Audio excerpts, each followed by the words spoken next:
تو وہ کہیں گے پھر تم ہی دعا کرو، اور کافروں کی دعا تو بیکار ہی ہے، کوئی فائدہ نہیں کافروں کی دعا کا۔ یقیناً ہم مدد کرتے ہیں اپنے رسولوں کی اور ان لوگوں کی جو ایمان لائے، دنیا کی زندگی میں بھی اور اس دن بھی جس دن گواہ کھڑے کیے جائیں گے۔ دنیا کی زندگی میں اللہ تعالیٰ کی مدد کیا ہوگی کہ اللہ تعالیٰ انہیں کلمہ طیبہ پر قائم رکھے گا۔ جب مریں گے لا الہ الا اللہ پر مریں گے، دین حق پر ان کی جان نکلے گی، دین حق پر قائم ہوں گے، ثابت دین پر ثابت قدم ہوں گے، اور جس دن گواہ کھڑے کیے جائیں گے حشر کے دن بھی یہی کلمہ ان کی زبان پر ہوگا، اور اسی طریقے کے ساتھ کھڑے ہوں گے۔ تو یہ اللہ کی مدد ہی ہوگی، ورنہ جس وقت موت ہوگی تو ادھر فرشتے کھڑے ہوں گے ہماری طرف، اور ادھر شیطان ہمارے سر پر آ کے کھڑا ہو جائے۔ اور یہ تو ایک روایت سے بھی ثابت ہے کہ ایک بہت بڑا عالم تھا، اس کے فوت ہونے کا وقت آ گیا، ادھر فرشتے آ کے کھڑے ہو گئے کہ اس کی جان کو قبض کریں، لیکن اب وہ اور ساتھ ہی شیطان آ کے کھڑا ہو گیا، اور اس نے اس کو بہکانا شروع کر دیا۔ اس نے کہا اچھا یہ کس نے پیدا کیا، اچھا یہ کس نے پیدا کیا، اچھا وہ ہر دلیل کو توڑے گیا، اور آخر وہ کہنے لگا اچھا اللہ کو کس نے پیدا کیا۔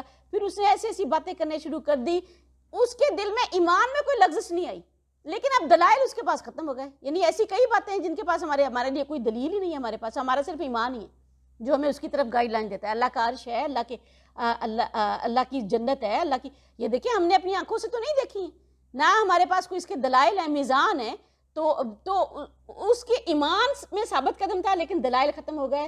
تو آخر فرشتہ اس کے قریب آیا، اس نے کہا اس بدبخت کو کہو کہ میں اللہ پر ایمان لایا، اور مجھے تمہاری کسی بات کی کوئی پرواہ نہیں، جو کرنا کرو، یعنی تم میرے ایمان کو کوئی نہیں توڑ سکتے۔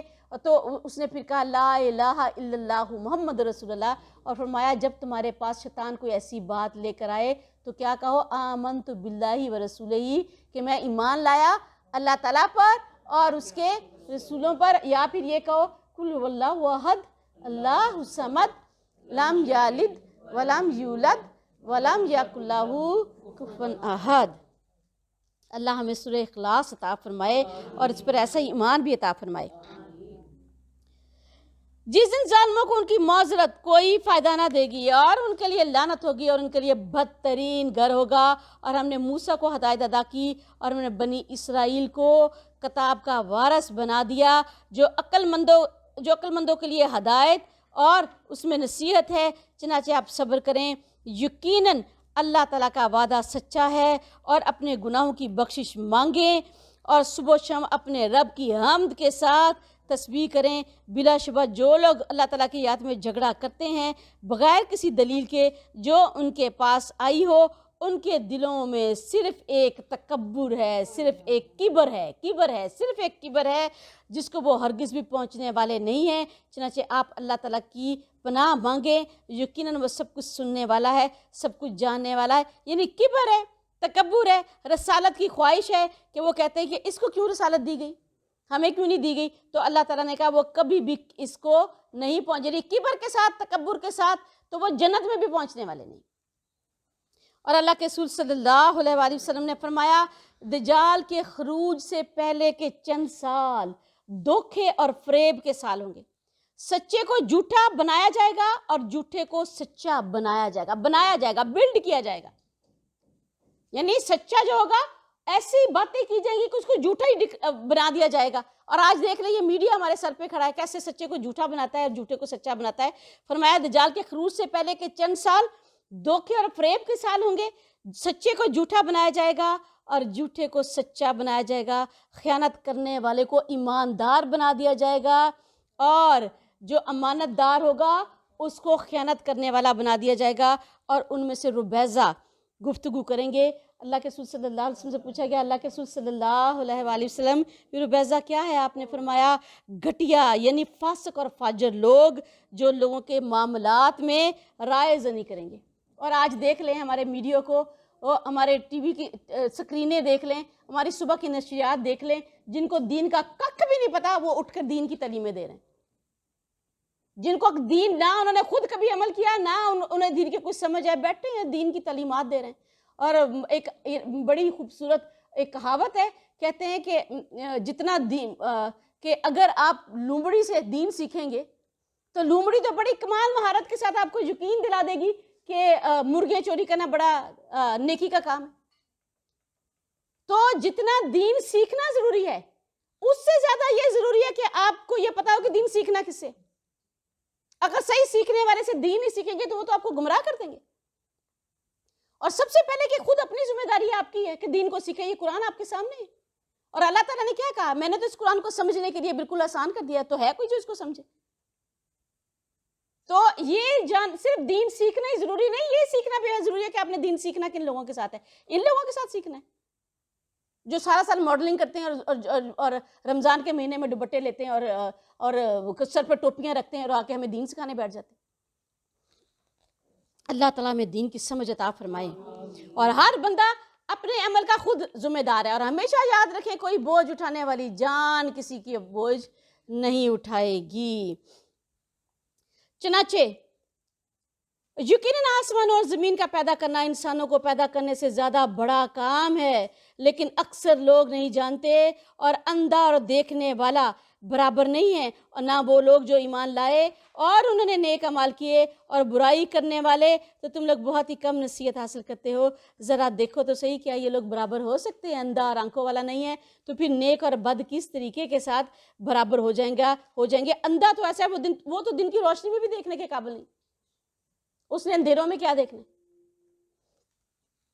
یقیناً قیامت ضرور آنے والی ہے اور اس میں کوئی شک نہیں ہے, لیکن اکثر لوگ ایمان نہیں لاتے. یعنی قیامت کا ہی انکار کر دیتے ہیں اور قیامت پر ایمان نہیں لاتے. اور رسول پاک صلی اللہ علیہ وآلہ وسلم نے فرمایا, علامات قیامت میں سے, قیامت کی علامات میں سے کیا کیا علامتیں ہیں؟ فرمایا کہ انسان صرف اپنی جان پہچان کے لوگوں کو سلام کرے گا. اور فرمایا قیامت اس وقت تک قائم نہ ہوگی جب تک ہر طرف بے حیائی اور فحش گوئی عام نہ ہو جائے اور قطع رحمی کاٹ ڈالی جائے. یعنی رحمی رشتوں کے ساتھ کوئی تعلق نہ رکھا جائے, اس کو بھی کاٹ دیا جائے. اور برا پڑوس عام ہو جائے, یعنی پڑوسی کو پڑوسی کی کوئی خبر ہی نہ ہو, اور اگر ہو بھی تو بس تکلیف ہی دے. اور جب تک کہ امین کو خائن اور خائن کو امین نہ بنا دیا جائے. اور فتنے بالکل عام ہو جائیں گے, جھوٹ پھیل جائے گا, منڈیاں قریب ہو جائیں گی اور حرج بہت زیادہ ہو جائے گا. پوچھا کہ اللہ کے رسول صلی اللہ علیہ وآلہ وسلم حرج کیا ہے؟ آپ نے فرمایا قتل و غارت گری, اور حقیر لوگ اہم عہدوں پر فائز ہو جائیں گے اور لوگوں کے معاملات کے فیصلے کریں گے. استغفر اللہ ربی من کل ذنب واتوب الیہ. اور تمہارے رب نے فرمایا ہے, مجھے پکارو کہ میں تمہاری دعائیں قبول کروں گا. یقیناً جو لوگ میری عبادت سے تکبر کرتے ہیں جلدی وہ جہنم میں ذلیل ہو کر داخل ہوں گے. مجھے پکارو, میں تمہاری دعائیں قبول کروں گا. اور سب سے اچھی دعا کون سی ہے جو ہم ہر نماز میں پڑھتے ہیں؟ سورہ فاتحہ الحمدللہ. اللہ کے رسول نے فرمایا بہترین دعا الحمدللہ ہے اور بہترین ذکر لا الہ الا اللہ ہے. اور فرمایا کہ مجھ سے دعائیں مانگو کہ میں تمہاری دعائیں قبول کروں گا. رسول پاک صلی اللہ علیہ وآلہ وسلم نے فرمایا کہ قبولیت دعا کی 4 صورتیں ہیں. ایک تو پہلی صورت تو یہ ہے کہ دعا جس طرح سے مانگی جائے اسی طریقے کے ساتھ قبول ہو جائے. دوسری یہ کہ اللہ تعالیٰ اس سے ویسے نہ قبول کرے, اس سے بہتر طریقے کے ساتھ قبول کر لے. یعنی اس کو کوئی نیکی بلائی خیر کی کوئی ہدایت دے دے, نیکی کے کسی کام میں لگا دے, یا اس کو وقتی طور پر مؤخر کر دیا جائے, بعد میں اس کو قبول کر لیا جائے, یا آخرت میں اس کا کوئی اجر رکھ دیا جائے. یعنی یہ دیکھیں کہ جب یہ صورتیں اللہ کے رسول صلی اللہ علیہ وسلم نے فرمائی تو صحابہ کرام اتنے خوش ہوئے, تو انہوں نے کہا اللہ کے رسول صلی اللہ علیہ وآلہ وسلم پھر تو ہم بہت دعائیں کریں گے. آپ نے کہا ہاں بہت دعائیں کرو, بے شک اللہ تو اس سے بھی زیادہ کثرت کے ساتھ ادا کرنے والا ہے, کہ اللہ تو اس کے ساتھ بھی کثرت کے ساتھ دینے والا ہے. اور حضرت ابو ہریرہ سے روایت ہے کہ رسول پاک صلی اللہ علیہ وآلہ وسلم نے فرمایا کہ جو اللہ سے نہیں مانگتا اللہ اس پر غضبناک ہوتا ہے. اور حضرت سلیمان فارسی سے روایت ہے کہ رسول پاک صلی اللہ علیہ وآلہ وسلم نے فرمایا کوئی چیز تقدیر کو نہیں ٹال سکتی سوائے دعا کے. یعنی دعا ایک ایسی چیز ہے جو لکھی ہوئی تقدیر کو ٹال دیتی ہے. کہ وہ تقدیر کس نے لکھی ہے؟ اللہ تعالیٰ نے. تو اللہ تعالیٰ یہ جو اپنی لکھی ہوئی تقدیر کو ٹال سکتا ہے, تو اس لیے کثرت کے ساتھ دعائیں کرنی چاہیے. حضرت نعمان بن بشیر نے کہا ہے کہ دعا کیا ہے؟ اللہ کے رسول صلی اللہ علیہ وسلم نے فرمایا دعا عین عبادت ہے. یعنی جتنی دیر تک تم عبادت کر رہے ہو, جتنی دیر تک تم دعائیں مانگ رہے ہو, اتنی دیر تم بہت ہی اچھی عبادت کی حالت میں, یعنی بالکل عبادت. عام عبادت تو یہ ہوتی ہے نا، کئی دفعہ ادھر ادھر دھیان ہو گیا، کس درجے میں قبول ہوئی کچھ نہیں پتا. یعنی دعا مانگنے کی حالت میں تو تم بالکل دعا میں تو تم بالکل عبادت کی حالت میں ہو. پھر آپ صلی اللہ علیہ وآلہ وسلم نے اس آیت کی تلاوت فرمائی. اور دعا کرنی کیسے چاہیے؟ دعا کی قبولیت کے بھی کئی اللہ کے رسول صلی اللہ علیہ وسلم نے ہمیں طریقے سکھائے ہیں، کئی شرائط بتائی ہیں. سب سے پہلے کیا ہے؟ رزق حلال. اور جس شخص کا رزق حلال نہیں ہے، فرمایا ایک حرام کا لقمہ جو شخص کھاتا ہے 40 دن تک تو اس کی دعائیں قبول نہیں ہوتی. تو سب سے پہلی بنیاد ہے کہ جو شخص یہ چاہتا ہے کہ کثرت کے ساتھ اس کی دعائیں قبول ہوں، وہ کیا کرے؟ اپنے رزق کی بہت زیادہ حفاظت کرے کہ رزق حلال کھائے. اور دوسرا یہ کہ جب دعا کرے تو صدقہ دے کے دعا کرے. اللہ تعالیٰ کے حضور دعا کرنے سے پہلے صدقہ دے اور غافل دل کے ساتھ دعا نہ کرے. بڑی توجہ کے ساتھ، یکسوئی کے ساتھ، خشوع و خضوع کے ساتھ اللہ تعالیٰ کے ساتھ دعا کرے. اور یہ کوشش کرے کہ ایسے وقت میں دعا کرے جو کہ قبولیت کی وقت ہے، جیسے تہجد کا وقت ہے. اللہ تعالیٰ نے فرمایا کہ قبولیت کا مقام ہے. اور یہ کہ اگر ایسی مقامات پر کرے جو قبولیت کا مقام ہے تو وہ تو کیا ہی بات ہے کہ جیسے حرم ہے، جیسے کہ رسول پاک صلی اللہ علیہ وسلم کا حرم ہے، اللہ کا حرم ہے، اور جیسے مسجد اقصیٰ ہے. اس کے علاوہ یہ کہ روزے کی حالت میں دعائیں قبول ہوتی ہیں، اور یہ کہ بارش کے وقت دعائیں قبول ہوتی ہیں. یعنی یہ ساری وہ چیزیں ہیں اگر ان چیزوں کا خیال رکھیں تو بلا شبہ اللہ تعالیٰ دعائیں قبول کرنے والا ہے. اذان کے بعد بھی دعا قبول ہوتی ہے، بالکل صحیح. اور صدقہ خیرات کرنے کے بعد بھی دعا قبول ہوتی ہے. اور سفر کی حالت میں آپ کسی سفر پر نکلتے ہیں تو سفر کی حالت میں بھی اللہ تعالیٰ دعاؤں کو قبول کرتا ہے. اور تمہارے رب نے فرمایا ہے کہ مجھے پکارو، میں تمہاری دعائیں قبول کروں گا. یقیناً جو لوگ میری عبادت سے تکبر کرتے ہیں جلدی وہ جہنم میں ذلیل ہو کر داخل ہوں گے. وہ اللہ تعالیٰ ہے جس نے تمہارے لیے رات بنائی تاکہ تم اس میں سکون حاصل کرو اور دن کو دکھلانے والا بنایا ہے. یقیناً اللہ تعالیٰ لوگوں پر بڑے فضل والا ہے، لیکن اکثر لوگ شکر ادا نہیں کرتے. یہی اللہ تعالیٰ تمہارا رب ہے، ہر چیز کا پیدا کرنے والا ہے، اس کے سوا کوئی معبود نہیں. پھر تم کہاں سے بہکائے جاتے ہو، کہاں سے بہک جاتے ہو، کہاں سے تمہاری عقل الٹ جاتی ہے کہ لا الہ الا اللہ کے سوا کچھ بھی نہیں ہے. ایسے ہی وہ سب لوگ بہکائے جاتے ہیں جو اللہ تعالیٰ کی آیات کا انکار کیا کرتے تھے. وہ اللہ تعالیٰ ہی ہے جس نے تمہارے لیے زمین کو رہنے کی جگہ اور آسمان کو چھت بنایا، پھر اس نے تمہاری صورتیں بنائیں، بس بہت ہی اچھی تمہاری صورتیں بنائی ہیں، اور اس نے تمہیں پاکیزہ چیزوں میں سے رزق دیا ہے. اور یہ ہے اللہ تعالیٰ جو تمہارا رب ہے. یعنی صرف ظاہری شکل و صورت ہی بہت اچھی نہیں بنائی، بلکہ دیکھو تو صحیح ذرا تمہیں کیسی کیسی اعلیٰ قوتیں دے کر بھیجا ہے، کیسی کیسی تمہیں صلاحیتیں دے کر پیدا کیا ہے، کیسی کیسی تمہیں مخلوقات پر اللہ تعالیٰ نے برتری دی ہے کہ تم ہو کیا اتنے سے. لیکن اپنی اتنے سے دیکھیں ستاروں پر کمن ڈال رہے ہیں، اتنوں سے کو دیکھیں کہ کیسی کیسی مخلوقات، اس سے کتنے گناہ مخلوقات کو اس نے قابو میں کیا ہوا ہے. اور معمولی ہے لیکن یہ کہ تمام زمین و آسمان کو اپنا مطیع فرما بردار بنانے پہ لگا ہوا ہے.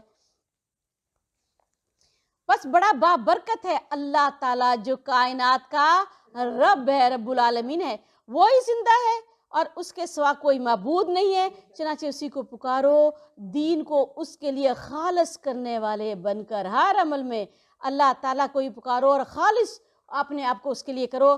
تمام تعریف اللہ تعالیٰ کے لیے ہے جو سارے جہانوں کا رب ہے. یعنی خالص پکار کیا ہے؟ الحمدللہ رب العالمین، یہ خالص پکار ہے. اور اللہ کے رسول صلی اللہ علیہ وآلہ وسلم نے فرمایا الحمدللہ کہنا میزان کو بھر دیتا ہے.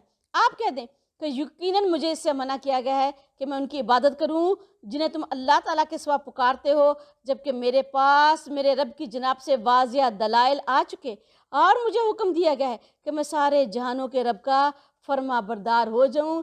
وہی ہے جس نے تمہیں مٹی سے پیدا کیا اور پھر نطفے سے، پھر جمے ہوئے خون سے، پھر وہ تمہیں بچے کی شکل میں نکالتا ہے، پھر تاکہ تم اپنی پوری طاقت کو پہنچ جاؤ، پھر تاکہ تم بوڑھے ہو جاؤ اور تم میں سے کوئی ہے جو اس سے پہلے ہی وفات دے دیا جاتا ہے، اور تاکہ تم اپنی مقررہ مدت تک پہنچ جاؤ، اور تاکہ تم سمجھو، عقل سے کام لو. یہ سارے مدارج ذرا دیکھو، تخلیق کے تمام مراحلوں سے اللہ تعالیٰ نے شعور دلایا ہے کہ ذرا اپنی خلقت پر ہی غور کر لو تو خدا کی قدرت، اس کی حکمت، اس کی توحید اور اس کی آخرت پر ایمان لے ہوگے کہ اللہ تعالیٰ نے دیکھو کیسے تمہیں پیدا کیا تھے تم کیا ایک نطفہ، اور پھر یہ کہ اللہ تعالیٰ نے کس درجے پہ تمہاری بدنی اور عقلی کمال تمہیں عطا فرمایا، اور پھر تم اللہ کے معاملے میں جھگڑے کرتے ہو، اور کچھ کی اللہ تعالیٰ نے کوئی عمر مقرر کر دی، کچھ کی کوئی عمر مقرر کر دی، کسی کی اللہ تعالیٰ نے کوئی عمر مقرر کر دی، کہ عمروں میں بھی تمہیں برابری نہیں ہے۔ اور یہ سب کیوں کیا؟ تاکہ تم غور و فکر کرو، تدبر کرو، اپنے رب کو پہچانو، اپنے خالق تک پہنچو، اپنے خالق کی اطاعت و فرما برداری کرو۔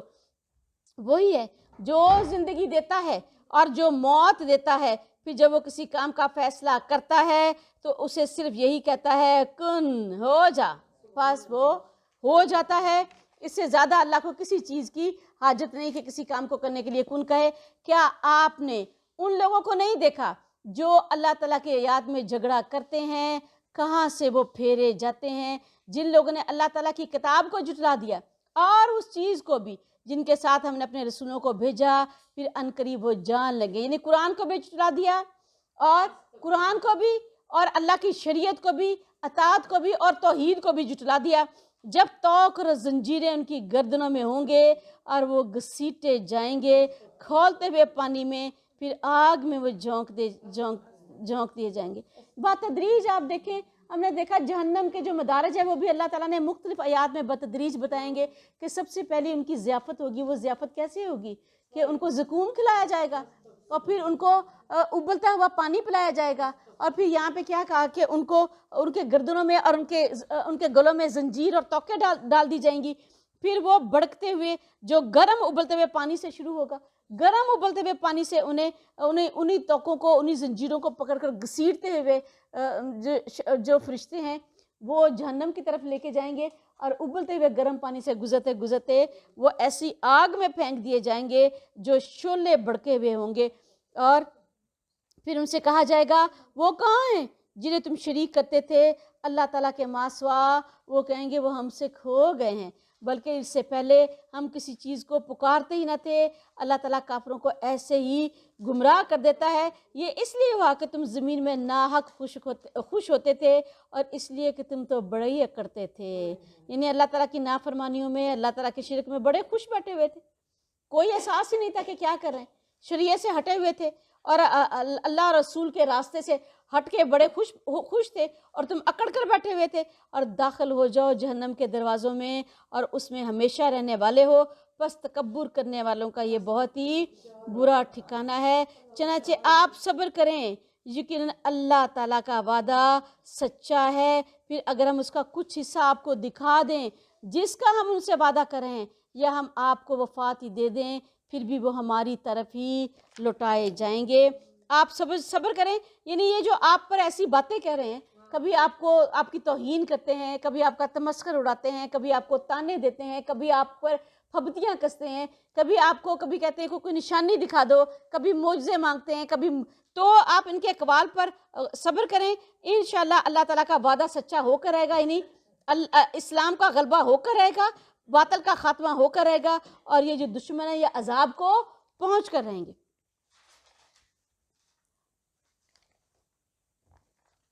اور یقیناً آپ سے پہلے بھی ہم نے بہت سے رسول بھیجے، اور ان میں سے کچھ وہ ہیں جن کے حالات ہم نے آپ کو سنائے ہیں، اور ان میں سے کچھ ایسے ہیں جن کے حالات ہم نے آپ کو نہیں سنائے۔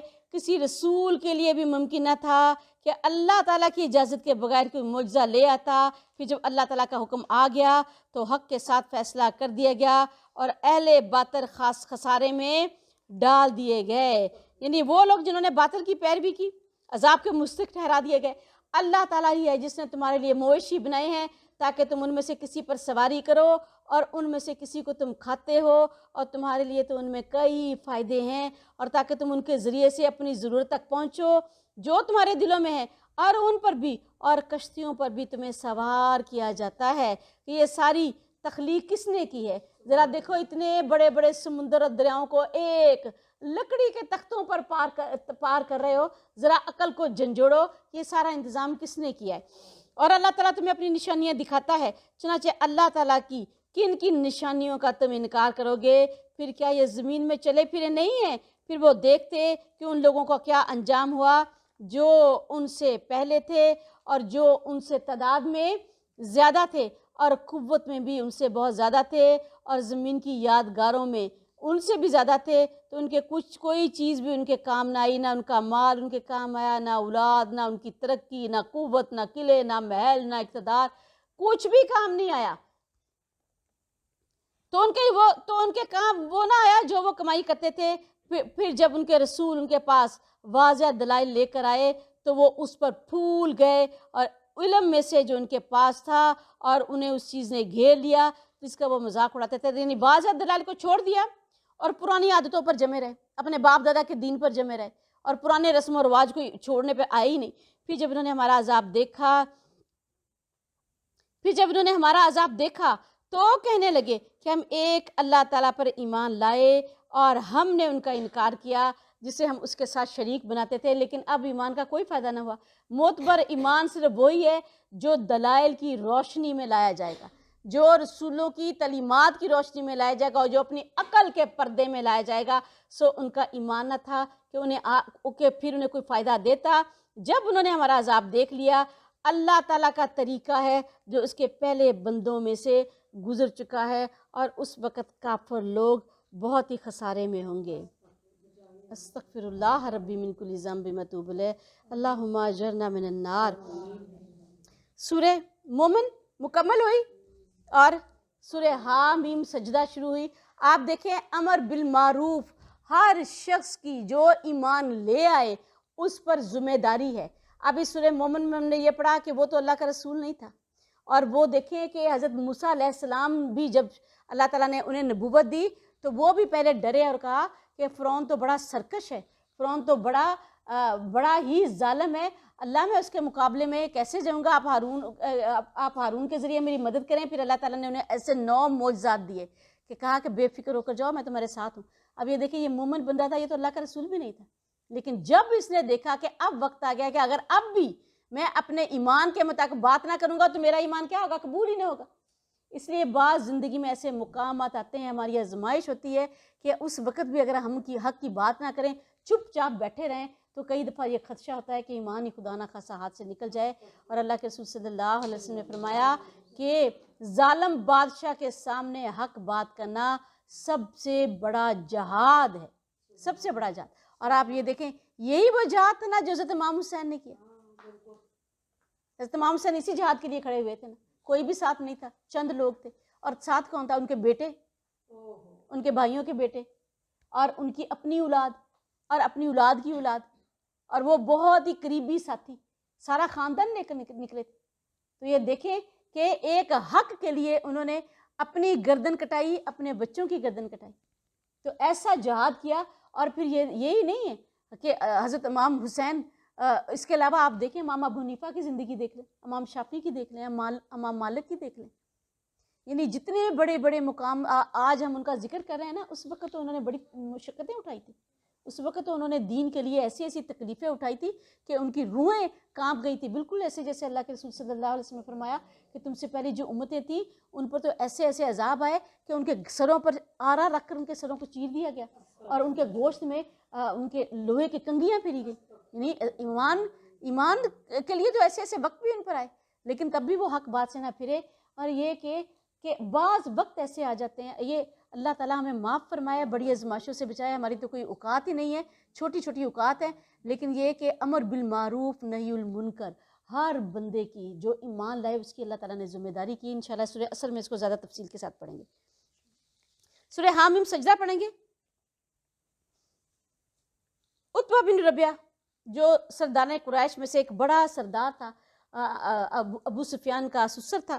تو ایک دفعہ کیا ہوا کہ اللہ کے رسول صلی اللہ علیہ وسلم حرم کے بیت اللہ کے ایک کونے میں بیٹھے ہوئے تھے, اور سردار جتنے سردار کے قریش تھے, عتبہ, شیبہ, سب, ابو جہل, ابو لہب اور ولید, یہ سب ایک جگہ پہ بیٹھے, سر جوڑ کر بیٹھے ہوئے تھے کہ کیا کیا جائے, دعوت بہت پھیل رہی ہے. یہ وہ وقت تھا جب حضرت ابو حمزہ بھی ایمان لے آئے تھے کہ ایسی دعوت ہے کہ اس نے اب بڑے معتبر لوگوں کو بھی متاثر کرنا شروع کر دیا. یعنی پہلے تو یہی طعنہ دیتے تھے نا کہ یہ رذیل لوگ ہیں جو تم پر ایمان لے کر آئیں, تو ہم ان کے پاس بیٹھ جائیں, ان کے اپنے آپ کو ان کے برابر کر لیں. لیکن یہ دعوت اب ایسے پھیلنا شروع ہوئی کہ اس نے معتبر اور اہم لوگوں کو بھی متوجہ کرنا شروع کر دیا. حضرت حمزہ بھی ایمان لا چکے تھے, تو سر جوڑ کر بیٹھے تھے کہ کیا کیا جائے, کیسے اس دعوت سے روکا جائے.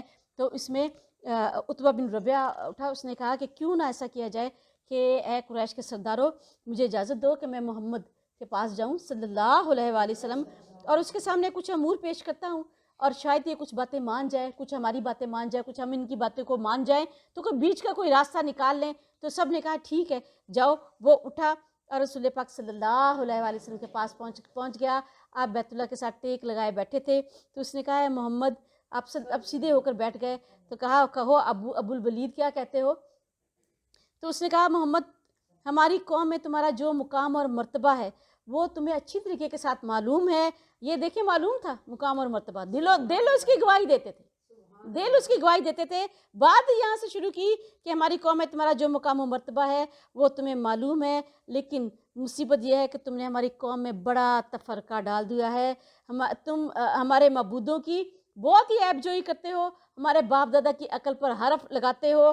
تمہاری اس دعوت نے ایسا طوفان کھڑا کیا ہے، ایسا تفرقہ ڈال دیا ہے کہ باپ سنتا ہے تو باپ بیٹے کے خلاف ہو جاتا ہے، بیٹا باپ سے الگ ہو گیا ہے، والدین اپنی اولاد سے الگ ہیں، اور بہن بھائی الگ الگ ہو چکے ہیں، اور بھائی بھائی سے الگ ہو گیا ہے۔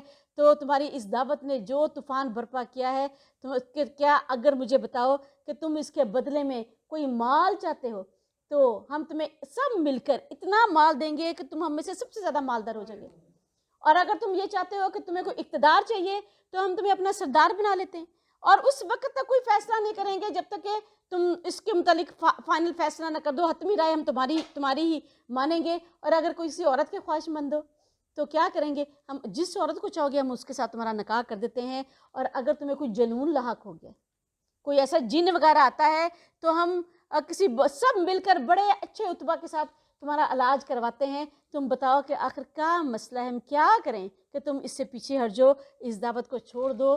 جب وہ آپ صلی اللہ علیہ وسلم اس کی بات بڑے اطمینان کے ساتھ سنی، پھر آپ نے کہا کہ ابو الولید جو تم نے کہنا تھا کہہ چکے؟ اس نے کہا ہاں کہہ دیا۔ تو آپ نے کہا اب میرا جواب سنو۔ اس کے بعد آپ صلی اللہ علیہ وآلہ وسلم نے سورہ حامیم کی تلاوت شروع کی،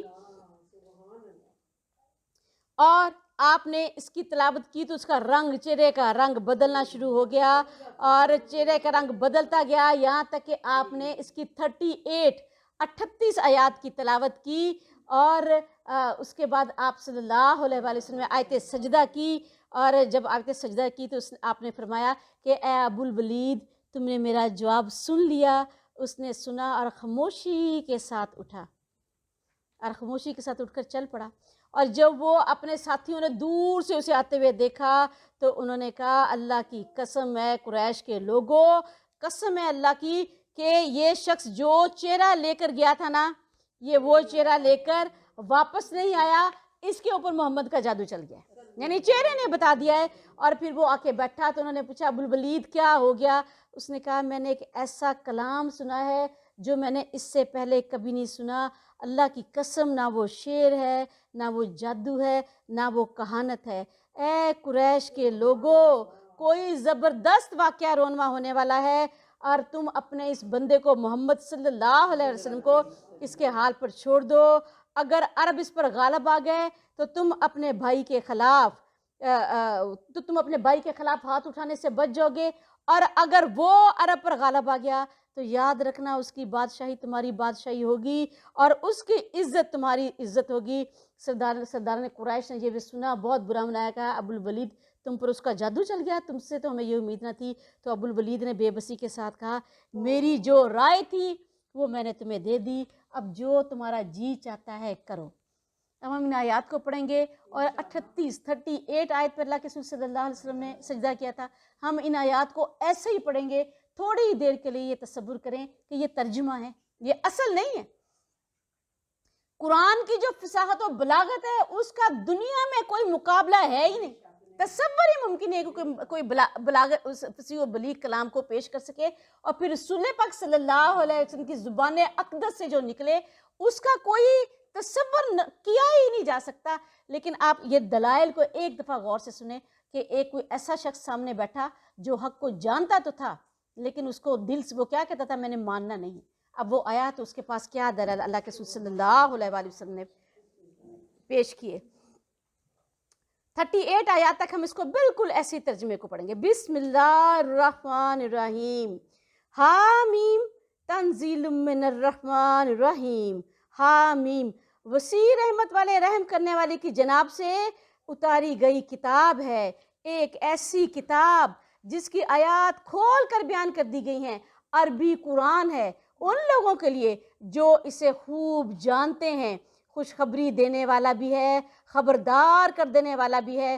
تو ان میں سے اکثر لوگوں نے اسے منہ موڑ لیا، چنانچہ وہ اس کو سنتے ہی نہیں ہیں، اور انہوں نے کہا کہ ہمارے دل اس سے پردے میں ہیں جس کی تم ہمیں دعوت دیتے ہو، اور ہمارے کان تمہارے کلام سننے سے بہرے ہیں، اور تمہارے درمیان اور ہمارے درمیان ایک حجاب ہے۔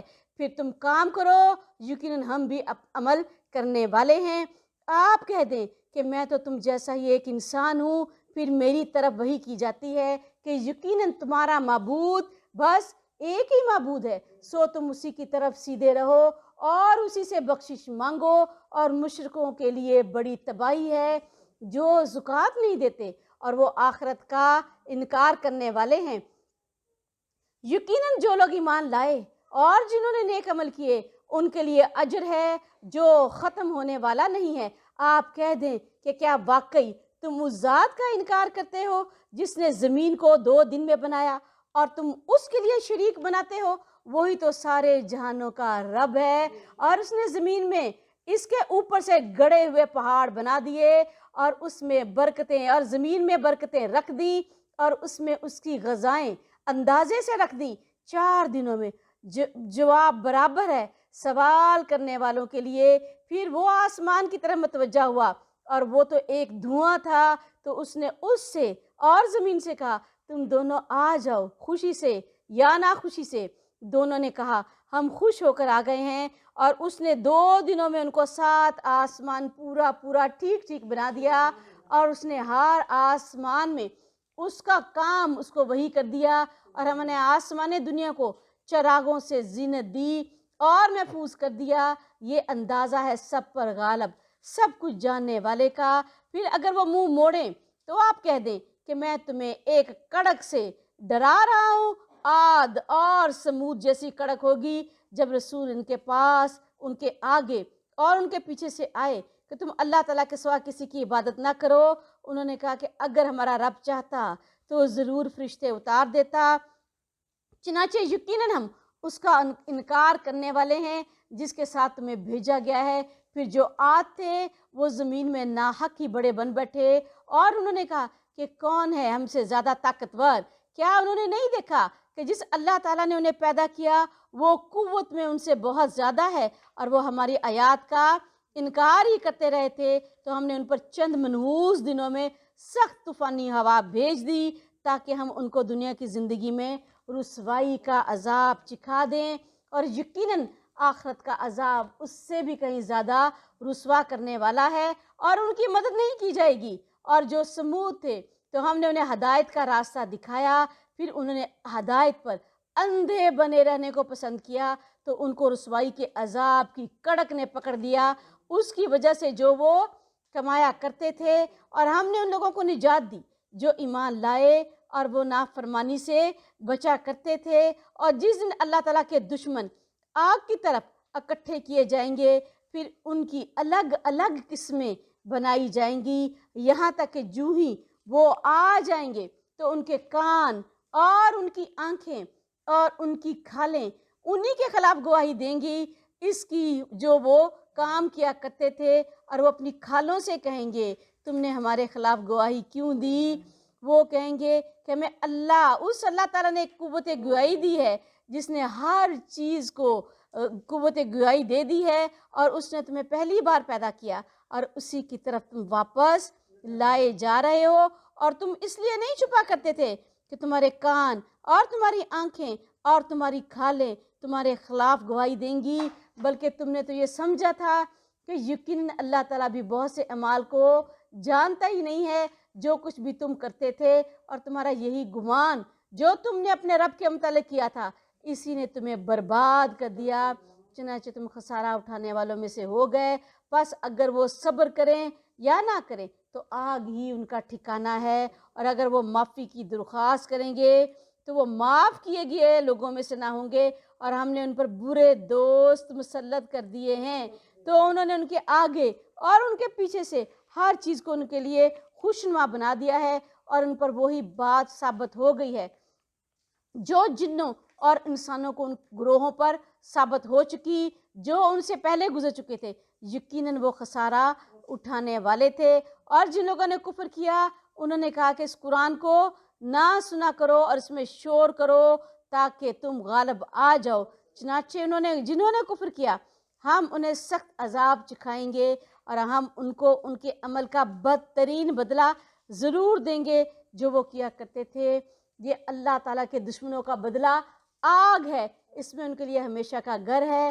اس کا بدلہ ہے کہ وہ ہماری آیات کا انکار کرتے تھے، اور جن لوگوں نے کفر کیا وہ کہیں گے اے ہمارے رب، ان جنوں اور انسانوں میں سے وہ لوگ ہمیں دکھا دے جنہوں نے ہمیں گمراہ کیا، کہ ہم انہیں اپنے پاؤں کے نیچے روندیں تاکہ وہ ذلیل ہونے والوں میں سے ہو جائیں۔ یقیناً جن لوگوں نے کہا کہ اللہ تعالیٰ ہمارا رب ہے، پھر وہ اس پر ثابت قدم رہے، تو ان پر فرشتے اترتے ہیں کہ نہ ڈرو اور نہ غم کرو، اور اس جنت کی بشارت سے خوش ہو جاؤ جن کا تم سے وعدہ کیا جاتا تھا، اور ہم دنیا کی زندگی میں بھی تمہارے ساتھی ہیں اور آخرت میں بھی، اور تمہارے لیے وہ سب کچھ ہے جو تمہارے دل چاہیں گے، اور تمہارے لیے اس میں وہ کچھ بھی ہے جو کچھ تم طلب کرو گے، اور بے حد بخشنے والے رحم کرنے والے کی جناب سے بڑی مہمان نوازی کے طور پر یہ سب ہے۔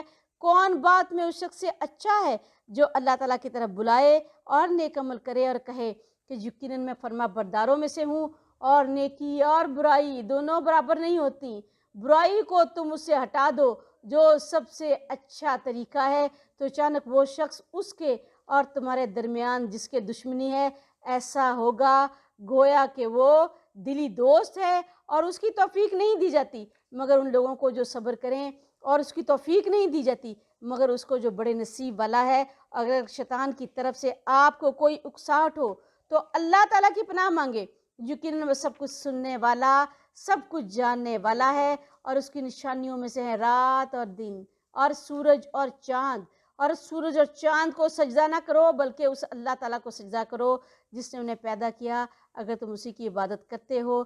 پھر بھی اگر وہ تکبر کریں تو جو فرشتے آپ کے رب کے پاس ہیں وہ تو دن رات اس کی تسبیح کرتے ہیں، اور وہ کبھی بھی نہیں اکتاتے۔ یہ تھی وہ آیات جو اللہ کے رسول صلی اللہ علیہ وآلہ وسلم نے ابو الولید کو پڑھ کے سنائی۔ آیت سجدہ کریں گے۔ اللہ اکبر۔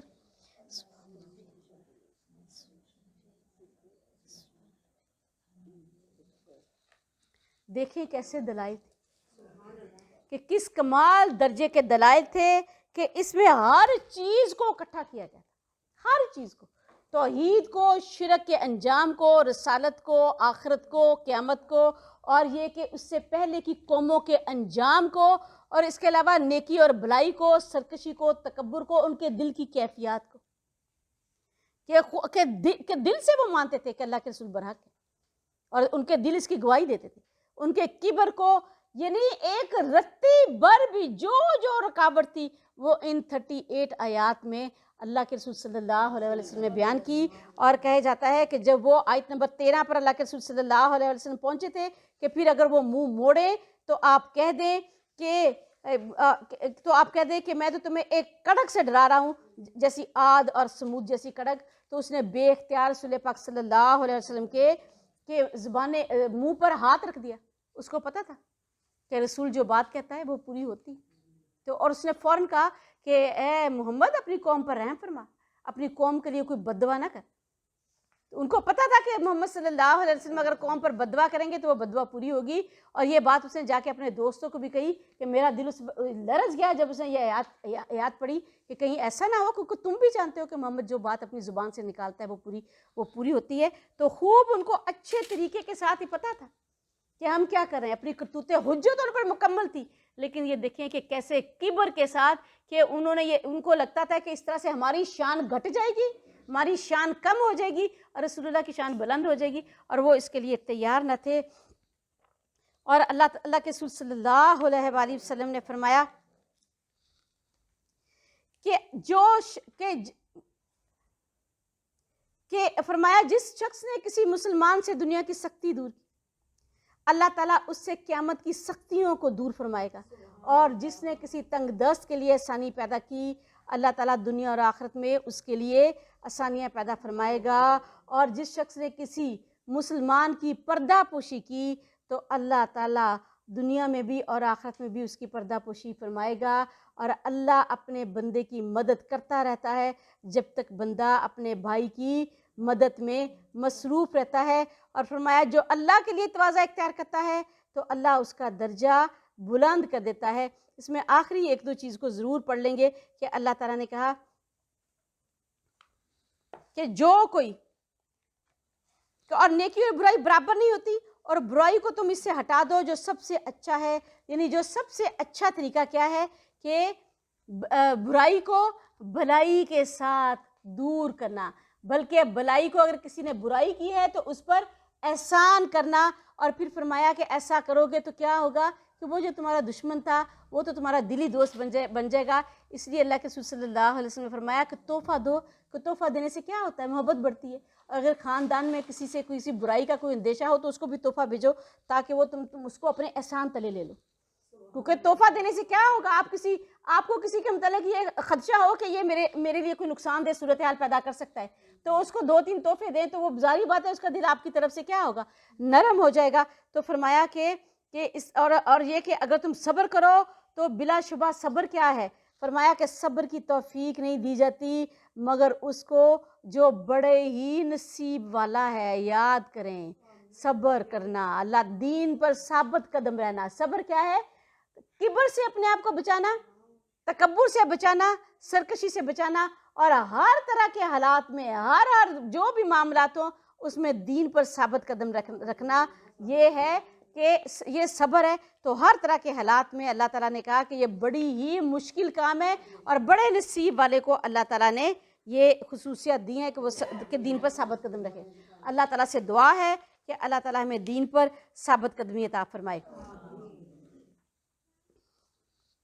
اور اللہ تعالیٰ کی نشانیوں میں سے یہ بھی ہے کہ بلا شبہ زمین کو بنجر دیکھتے ہیں، پھر جب اس پر پانی نازل کرتے ہیں تو وہ لہلہاتی ہے اور پھولتی ہے، اور یقیناً جس نے اس کو زندہ کیا وہی مردوں کو یقیناً دوبارہ سے زندہ کرنے والا ہے، یقیناً وہ ہر چیز پر پورے طریقے کی قدرت رکھنے والا ہے۔ کہ ذرا زمین کو دیکھو، بنجر زمین، پھر اللہ تعالیٰ نے کیسے اس پر پانی نازل کیا اور پھر وہ خوب لہلہائی، پھر اس نے خوب پھل دیے۔ اسی طرح اللہ نے کہا کہ اللہ زندہ مردوں کو دوبارہ نکالے گا۔ یقیناً جو لوگ ہماری آیات کے بارے میں ٹیڑے چلتے ہیں اور وہ ہم پر سے پوشیدہ نہیں رہتے، تو کیا جو شخص آگ میں ڈالا جائے گا وہ بہتر ہے، یا وہ شخص جو قیامت کے دن امن کی حالت میں آئے گا؟ اور جو کچھ تم کرتے ہو یقیناً، جو کچھ تم چاہو کرتے رہو، یقیناً وہ اس کو خوب دیکھنے والا ہے۔ جو کچھ بھی تم کرتے ہو، ٹیڑے چلتے ہیں یعنی اللہ کے رسول تو سیدھے راستے کی طرف بلا رہا ہے اور وہ پیچھے کو دوڑ رہے ہیں، اپنے باپ دادا کے راستے پر چل رہے ہیں۔ اللہ کے رسول تو ہدایت کی طرف بلا رہے ہیں اور وہ گمراہیوں کے راستے پر چل رہے ہیں۔ اللہ کے رسول تو اپنے مجسمے قرآن ہے اور وہ تو انہیں توحید کی طرف بلا رہے ہیں اور وہ شرک کی طرف بھاگے چلے جا رہے ہیں۔ اللہ کے رسول تو انہیں نیکی، بلائی، خیر کا حکم دیتے ہیں، عورتوں کے حقوق ادا کرنے کا حکم دیتے ہیں، غلاموں کے حقوق ادا کرنے کا حکم دیتے ہیں۔ یہی حکم دیتے تھے نا، اب اس میں کیا برائی تھی؟ اور ان کو پتہ بھی تھا کہ یہی حق ہے، لیکن وہ غلاموں کو اپنے ہاتھ سے جانے نہیں دیتے تھے۔ غلام تو ان کے لیے ایسے ہوتے تھے کہ جیسے ان کے ہاتھ کی مولی ہو، کہ جیسے مولی کو کاٹ پھینکے، جیسے مولی کو چھریاں مار کے زخمی کر دے، جیسے مولی کے ساتھ جو چاہیں سلوک کریں، ایسے ہی وہ اپنے غلاموں کے ساتھ سلوک کرتے تھے۔ آپ دیکھیں حضرت سمیہ کو ابو جہل نے اسی طرح مار دیا تھا، کسی نے نہیں روکا، کسی نے نہیں روکا کہ یہ غلام ہے تمہارا، انسان ہے، تمہیں کیسے حق ہے کہ صرف لا الہ الا اللہ کہنے پر تم اس کو ان کی جان ہی لے لو۔ حضرت یاسر کو یہ دیکھیں کہ اسی طرح سے مار دیا گیا تھا، مار مار کر، اور ان کو بھوکا پیاسا باندھا جاتا تھا اور ان کو روز کوڑے مارے جاتے تھے، جلایا جاتا تھا، اور اسی حالت میں ان کی جان چلے گی۔ یعنی غلاموں کے اللہ کے رسول کی دعوت کیا تھی؟ یہی ہے نا کہ غلام بھی انسان ہے اور ان کو انسانوں کی طرح رکھو۔ عورتوں کے متعلق ان کے کیا حالات تھے؟ تو پتہ تو تھا کہ ساری دعوت جو ہے وہ خیر اور بھلائی کی دعوت ہے، ساری دعوت انسانیت کی دعوت ہے، ساری دعوت وہی ہے جو کہ ہمارا دل خود بھی اس کی گواہی دیتے کہ اگر ہم غلام ہوں تو کیا ہم اپنے ساتھ یہ سلوک پسند کریں گے، اور اگر اللہ ہمیں عورتیں بنا دے تو کیا ہم یہ پسند کریں گے کہ ہمارے ساتھ یہ سلوک ہو؟ تو دین کو خوب پہچانتے تھے، مگر یہ کہ رسولوں کے راستے کو صرف اس لیے اختیار نہیں کرتے تھے کہ ان کا کبر اتنا تھا کہ وہ سمجھتے تھے کہ اگر اس راستے کو اختیار کر لیا تو ہماری بڑائی ختم ہو جائے گی اور ہمیں رسول اللہ کی بھی تابعداری کرنی پڑے گی، جو ان کا کبر اس کی اجازت نہیں دیتا تھا۔ فرمایا تو کیا وہ شخص جو آگ میں ڈالا جائے گا وہ بہتر ہے، یا وہ شخص جو قیامت کے دن امن کی حالت میں آئے گا اور جو کچھ تم چاہو گے اور جو کچھ تم چاہے کرتے رہو، یقیناً وہ اس کو خوب دیکھنے والا ہے جو کچھ بھی تم کرتے ہو۔ اور یقیناً جن لوگوں نے قرآن سے کفر کیا جب کہ وہ ان کے پاس آ گیا، حالانکہ یقیناً وہ ایک باعزت کتاب ہے، باطل نہ اس کے آگے سے آ سکتا ہے نہ اس کے پیچھے سے، کمال حکمت والے تمام خوبیوں والے کی جناب سے نازل کردہ ہے، کہ اس کو انکار کرنے والے جو آج اس کا انکار کر رہے ہیں اور اس حقیقت کو نظر انداز کر رہے ہیں، وہ یہ نہ سمجھیں کہ یہ قرآن بڑی لوگوں نے درخواست کی تھی تو ہم نے اس قرآن کو نازل کر دیا اور یہ اس کو کسی مدد کی ضرورت ہے، بلکہ یہ غالب اللہ تعالیٰ کی طرف سے نازل کیا گیا ہے، جو غالب ہے، ہر چیز پر غالب ہے، اور جو اس کا انکار کریں گے تو اب اللہ کے عذاب کو پہنچ جائیں گے۔ اور قرآن خود اپنے بارے میں کیا فیصلہ کر رہا ہے؟ اللہ کہہ رہا ہے کہ یہ کون سی کتاب ہے؟ ایک باعزت کتاب ہے، یہ قرآن تمہارے حق میں حجت ہوگا یا پھر تمہارے خلاف حجت بن جائے گا قیامت کے دن۔ اور اللہ تعالیٰ نے تو اس کو بڑی ہی برکت والی، بڑی ہی باعزت کتاب بنایا، اگر تم اس کی عزت نہیں کرتے تو ایسا تو نہیں ہے کہ اس کتاب کی عزت نہیں ہوگی، بلکہ آپ یہ دیکھیں کہ اللہ تعالیٰ نے کیا کہا، باطل نہ اس کے آگے سے آ سکتا ہے اور نہ اس کے پیچھے سے، کہ اس کو اتارنے والے بھی جبرائیل امین ہے، اس کو تم تک پہنچانے والے محمد صلی اللہ علیہ وآلہ وسلم ہے، اور اس کو قبول کرنے والے اس کائنات کی پاکیزہ ترین مخلوق ہے۔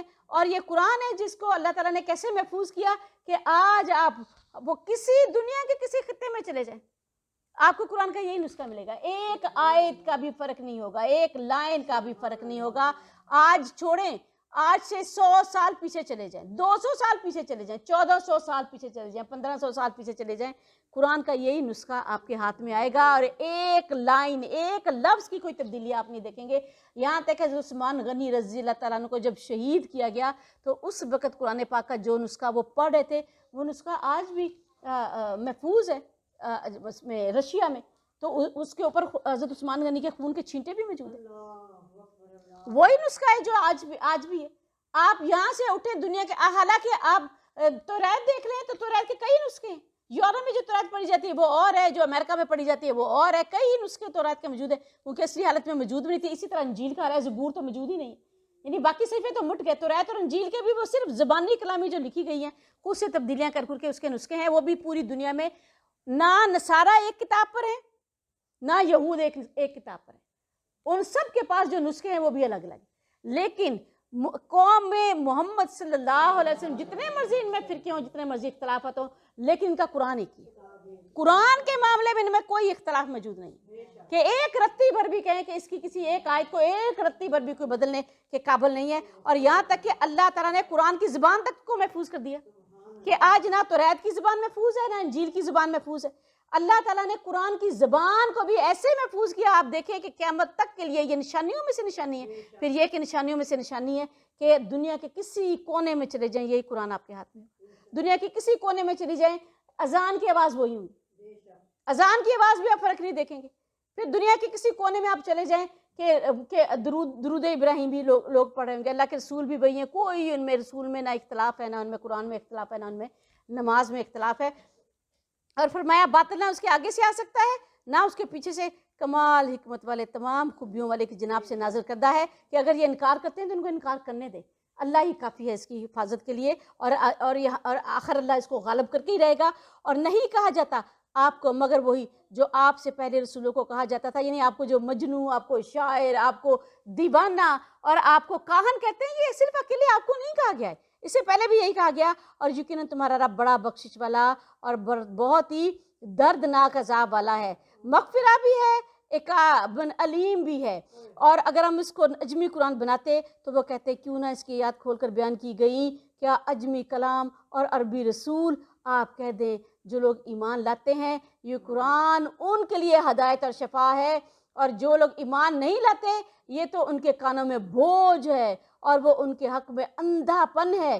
یہی لوگ ہیں جنہیں دور کی جگہ سے آواز دی جاتی ہے استغفر اللہ ربی من کل ذنب متوب الیہ۔ عجیب عجیب بے تکے اعتراضات کرتے تھے، بالکل بے تکے اعتراضات۔ کیا کہتے تھے کہ ایک عرب ہے، محمد صلی اللہ علیہ وآلہ وسلم کون ہے؟ ایک عربی ہے، تو اگر ان پر کوئی عربی زبان میں کلام نازل ہو بھی گیا ہے تو اس میں معجزے کی بات کیا ہے؟ معجزہ تو ہم اسی صورت میں سمجھتے ہیں نا کہ یہ عربی ہے، اس کو کوئی زبان نہیں آتی، ہم سب کو پتہ ہے، تو کسی رومی زبان میں، کسی فارسی زبان میں اس پر کوئی ایسا کلام نازل ہوتا ہے، یہ فر فر فر فر فر فر اس کو پڑھتا ہے. تو اللہ نے کیا کہا؟ یہ ایسے بے تکے اعتراضات ہیں.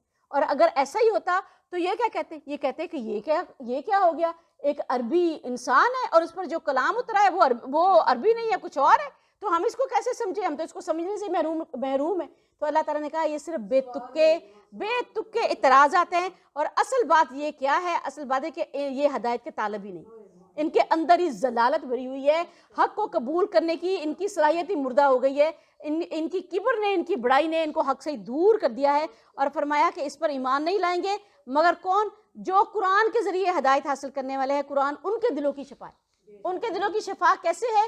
کہ وہ ان کو حق کے راستے کی طرف رہنمائی دے گا اور ان کو باطل کے راستے سے روک دے گا. وہ انہیں توحید کی دعوت دے گا، شرک سے روکے گا، نیکی بلائی خیر کی طرف بلائے گا، گمراہیوں سے انہیں روک دے گا اور انہیں جنت کے راستے کی طرف لے کے جائے گا، جہنم کے راستے سے روک دے گا. اور اگر ان کے دل میں کوئی شبہ بھی ہوگا اس قرآن کے حق ہونے میں، رسول کے حق ہونے سے، یہ قرآن کے دلائل اس کے دل سے ہر طرح کے شبہ کو دور کر دیں گے، ہر طرح کی شک کو دور کر دیں گے.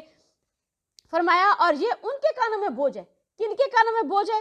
وہ جو حق سے اندھے بنے رہنا چاہتے ہیں، جنہوں نے خود ہی اپنے آپ کو اندھا کر لیا. جب قرآن پڑھا جاتا ہے پیچھے کو بھاگ کھڑے ہوتے ہیں، اور ان کے لیے تو یہ قرآن کی آواز ایسی ہوتی ہے جیسے دور سے کوئی آواز دی جائے نا، دور سے آواز دے گی. اب کسی کو صرف اتنا پتہ چلا کہ کوئی آواز دی ہے، اب آواز میں کہا کیا گیا ہے اس کی انہیں کوئی سمجھ نہیں آ رہی. اور ہم نے موسیٰ کو بھی کتاب دی تو انہوں نے بھی اس میں اختلاف کیا. اور اگر آپ کے رب کی جناب سے ایک بات پہلے ہی ثابت نہ ہو چکی ہوتی تو ان کے درمیان تو فیصلہ کر دیا جاتا. اور یقیناً یہ لوگ اس سے بے چین کر دینے والے شک میں ہیں کہ توریت کی بات خود ان کی اپنی نگاہوں میں بھی مشکور ہو گئی ہے. اور حق اور باطل کا فرق اللہ تعالیٰ نے اس قرآن کے ذریعے بالکل کھول دیا ہے، اور خود ان کے اپنے دلوں کے اندر بے چینیاں بھری ہوئی ہیں. اور جس نے نیک عمل کیا تو اس کے اپنے ہی لیے ہے، اور جس نے برائی کی سو وہ اسی پر ہے. اور آپ کا رب اپنے بندوں پر ہرگز بھی وہ ظلم کرنے والا نہیں ہے. وآخر دعوانا ان الحمدللہ رب العالمین. سبحانک اللہم و بحمدک نشہد ان لا الہ الا انت نستغفرک و نتوب الیک. اللہ پاک کی رحمت سے پارہ نمبر 24 مکمل ہوا. اللہ سے دعا ہے کہ اللہ پاک اسے ہمارے حق میں قبول فرمائے، اور اللہ اسے ہماری آخرت میں جمع فرمائے، اور ہم سب کو قرآن پاک سیکھنے والا، سکھانے والا بنائے. اس قرآن کو اللہ آخرت کے دن ہماری شفاعت بنائے، ہمارے حق میں حجت بنا دے، اور اللہ پاک اس کو ہمیں سمجھنے والا، سیکھنے والا، سکھانے والا بنائے. ہماری جانوں پر، مالوں پر، ہماری اولادوں پر، ہمارے والدین پر، ہمارے سب پیاروں پر اللہ تعالیٰ اس کی رحمتیں اور برکتیں نازل فرمائے. ہم سب کو اللہ تعالیٰ اس سے ہدایت حاصل کرنے والا بنائے. یا میرے پروردگار جو اللہ اس میں کوتاہی ہوئی اللہ وہ معاف فرما دے مجھے. اللہ اس کو بیان کرنے میں جو مجھ سے غلطی ہوئی یا اللہ اس کے لیے میری توبہ قبول فرما. اللہ قرآن کو سمجھنے والا، اللہ سمجھانے والا بنا، سیکھنے والا، سکھانے والا بنا. یا میرے پروردگار دن رات اس کی تلاوت کو توفیق عطا فرما. اللہ ہم سب کو اس قرآن کی محبت عطا فرما، قرآن کی ہدایت عطا فرما، قرآن کا صراط مستقیم عطا فرما. یا اللہ ہماری اولادوں کو، ہمارے والدین کو اللہ اس کی شوق اور رغبت میں لگا دے. یا میرے پروردگار ہم سب پیاروں کو اللہ اس کے ذریعے ہم سب پیاروں کی اصلاح فرما دے. یا میرے پروردگار اپنے کرم کے ساتھ، اپنی رحمت کے ساتھ یا اللہ رمضان کے مہینے میں اسے ہماری بخشش بنا اور ہمیں اس کا حق ادا کرنے والا بنا. ہماری اولادوں کو بھی، ہمارے والدین کو بھی، ہمارے پیاروں کو بھی. صلی اللہ تعالیٰ علی خیر خلقہ محمد و آلہ وصحبہ اجمعین برحمتک یا ارحم الراحمین. آمین ثم آمین. السلام علیکم ورحمۃ اللہ وبرکاتہ.